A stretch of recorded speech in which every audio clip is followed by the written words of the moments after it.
a characteristic of a simile? Do you remember, Natalie? It's describing two things using either. Right.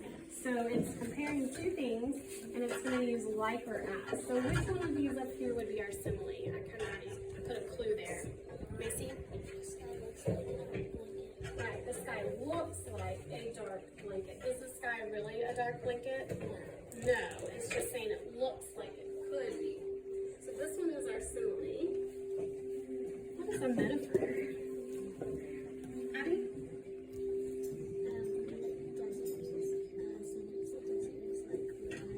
So this one doesn't use like or as. Is it a metaphor? Okay, so it's still a comparison, right? So we're comparing the sky to a dark blanket. But this comparison does not use like or as. It just makes it a statement, but it's still a comparison of two things. So this one here is our metaphor. Do I only find similes and metaphors in poems? No, we're actually going to see some in our book today. Okay? All right, what about this one? The sky is dark.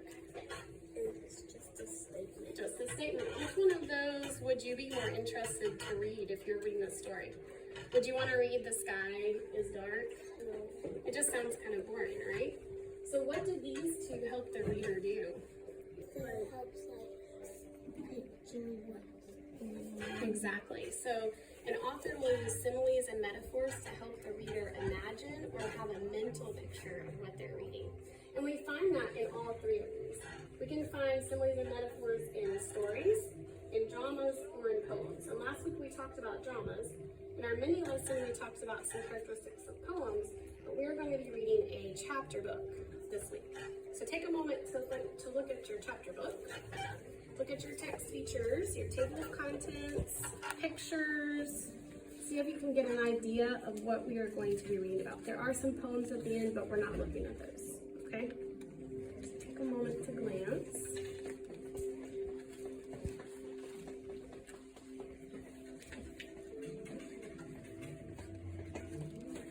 All right, what do you see as you're glancing through your book? Anybody want to make a prediction about what we're going to be reading about? Nellie? Somebody bought a old restaurant and they're trying to like redecorate it, but somebody doesn't want to help even though they have to. Okay. You're on the right track. It's not a restaurant, but they are remodeling something. You're right about that. What else do you notice? Look at your cover. Macy? Yeah, going to look for dolphins. Okay, so they probably live somewhere near an ocean, a bay, a sea. Okay. All right. So the title of our book is Dolphin Cove, and so I printed out the picture for you of a cove. A cove is a small sheltered bay or inlet. So notice out here is like the ocean. Right in here is the cove. It's calmer. Okay. So the Dolphin Cove would be an area where those dolphins would want to come toward the shore in a more shallow area. It doesn't have to be shallow. It can extend farther out, but this one is a very shallow one. And then here is a picture of our dolphin. What are some characteristics of dolphins? Macy? What does it look like? It's gray. Gray. Natalie? It has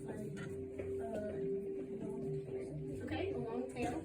How about the shape of its body? It's kind of that way curve, and it's one of these fins. Okay. How about its nose? Its snout, right? I have a fact. Okay, tell me your fact. When dolphins like to hunt, what they do is they just circle around the school fish, and then they just bring them to the top, and all the dolphins just like grab whatever fish they want. Yes, and you're going to see something else that they do in groups while we're reading, so look for that too. So they do hunt in a group, and then you're going to see something else they do in a group too. Okay? All right, let's look at our vocabulary words. I know we just learned them today.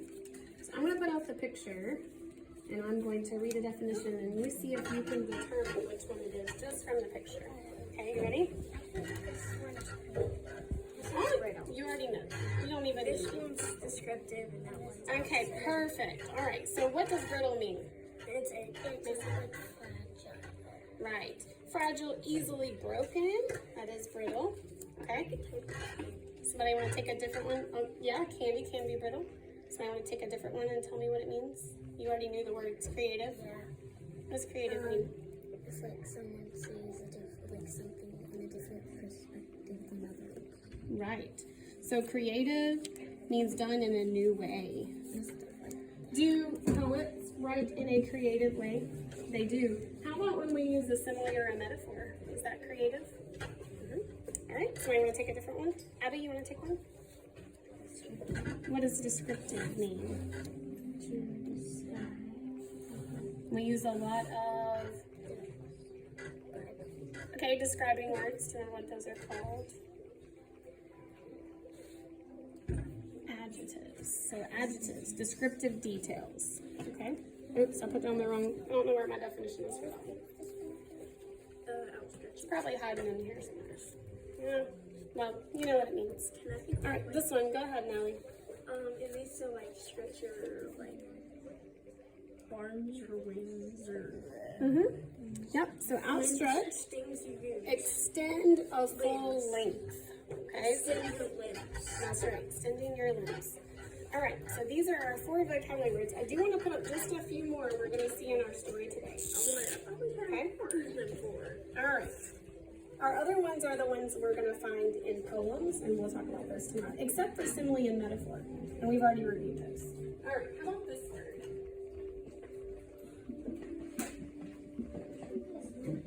Do you know what dismay means? I feel dismay. Want to take a guess? Okay. So it means like sad, gloomy, upset.